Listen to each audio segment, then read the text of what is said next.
It's everywhere! Grab it! I'm rich! Get it all! More over here! Classical empires level 3. Official money. You wake up inside larger systems now. Coins are no longer a novelty. I'm Max, still here trying to pass my economics degree, one YouTube video at a time.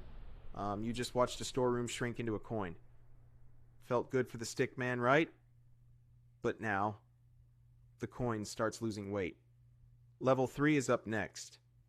Classical empires. Same metal circle in your hand, but way less bread on your table. This is the oldest trick in economics. Make the money look the same while making it worth less. Let's go. They are infrastructure. They pay soldiers, collect taxes, price grain, finance expansion, display rulers, signal legitimacy. Money is becoming one of the main tools for organizing territory.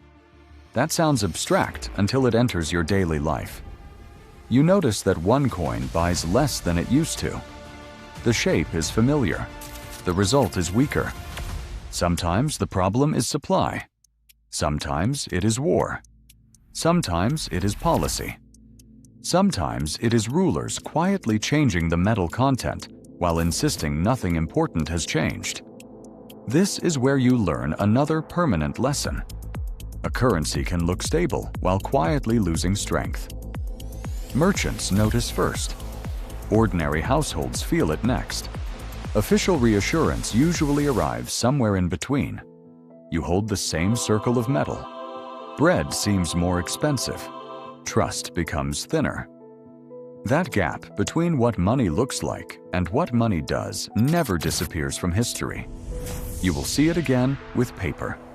You will see it again with wages. You will see it again with digital balances.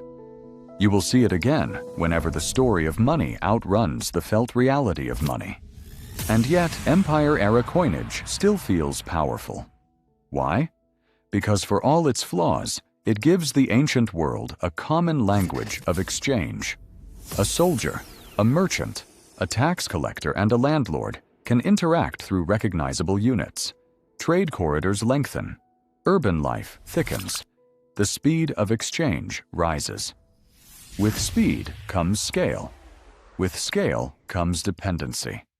You're no longer living in a loose world of household barter and local improvisation. You're living inside a monetary machine. That machine can enrich. It can coordinate. It can also squeeze. This is the paradox that starts defining almost every later era. The more efficient money becomes, the more human life starts depending on structures ordinary people did not personally design. So, you just learned the hardest lesson in money. A currency can look stable while actually dying. That gap between what money looks like and what it actually does, that gap never closes throughout history. You'll see it again with paper, and again with wages, and again with your own bank balance. Level 4 is up next and takes us to China, where the first paper money was invented. Tell me what you think in the comments section and what money lesson you got to share. Oh, and I hope my economics professor watches these damn videos.